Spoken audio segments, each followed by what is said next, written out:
24 नवंबर 2024 को जनपद संभल में कोर्ट के द्वारा दिए गए आदेश के अनुसार हो रहे सर्वे में विघ्न डालने और वहां पे उपद्रव करने और हिंसा और आगजनी करने के आरोप में कुल 12 अभियोग जनपद संभल में पंजीकृत हुए थे।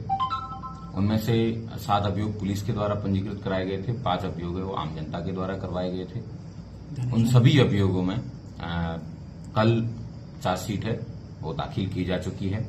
उनमें सबसे महत्वपूर्ण 335/24 जो उस दिन हुई हिंसा की कंस्पिरेसी के बारे में लिखी गई थी।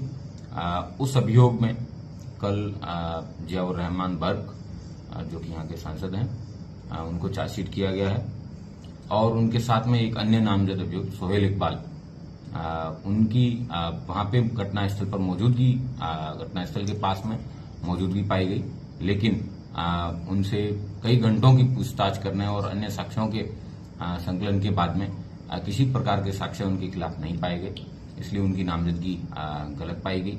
और इसके साथ में 23 अन्य लोग को गिरफ्तार करके इस केस में ऑलरेडी जेल भेजा जा चुका है। और जफर अली नाम के व्यक्ति जो कि जामा मस्जिद के सदर भी हैं, उनकी और जो यहाँ के सांसद हैं उनकी देर रात्रि तक बातचीत, उससे पूर्व में 22 नवंबर को उनके द्वारा इकट्ठी की गई भीड़ और इस तरीके के तमाम साक्ष्यों के आधार पर पुलिस के द्वारा बखूबी अपराध पाए जाने पर उनको चार्जशीट किया गया है। इस मुकदमे को चंदौसी कोर्ट में चार्जशीट दाखिल की गई है। जल्द ही चार्ज फ्रेम होने के बाद में ट्रायल की स्टेज पर लाया जाएगा। अन्य मुकदमे ट्रायल की स्टेज पर आ चुके हैं। उन सभी के अंदर पुलिस के द्वारा प्रभावी पैरवी करके सजा कराई जाएगी। कुल 92 अभियुक्त अभी तक इस हिंसा में गिरफ्तार करके जेल भेजे जा चुके हैं। कई ऐसे अभियुक्त हैं जिनकी पुलिस के द्वारा तलाशी की जा रही है, नहीं मिलने पर उनके सबके खिलाफ एनबीडब्ल्यू भी लिए गए हैं।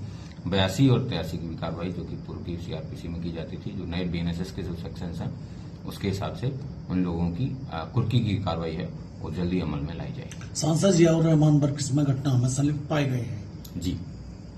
आगे क्या तैयारी है? पुलिस के द्वारा प्रभावी पैरवी करके इनको जल्द से जल्द सजा दिलाए जाने का कार्य है वो किया जाएगा। इसमें 92 अभियुक्त हैं, उनको अभी तक गिरफ्तार करके जेल भेजा गया है। पुलिस को अन्य जितनी भी एजेंसीज हैं जिसमें क्राइम सीन रिकंस्ट्रक्शन करवाया गया था, चाहे उसकी रिपोर्ट हो, चाहे बैलिस्टिक रिपोर्ट हो, चाहे एफएसएल की रिपोर्ट हो, मेडिको लीगल रिपोर्ट हो, इस तरीके की तमाम इंडिपेंडेंट एजेंसी से आने वाली रिपोर्ट्स हैं वो पुलिस के द्वारा इकट्ठी कर ली गई हैं और उन सबको माननीय न्यायालय में भेजा भी जा चुका है। पाकिस्तानी कारतूस भी मिले थे सर यहाँ पर, उन सभी की बैलिस्टिक रिपोर्ट्स हैं वो माननीय न्यायालय में भेजी जा चुकी है और वो ट्रायल में काम आएगी। तो क्या सांसद की गिरफ्तारी होगी नियम अनुसार इस केस? नहीं, उनसे पूछताछ करके उनको 35B का नोटिस दिया गया था और पूछताछ करने के बाद में उनसे जो भी साक्ष्य संकलित किए गए और उसी के आधार पर पुलिस के द्वारा है वो चार्जशीट करा।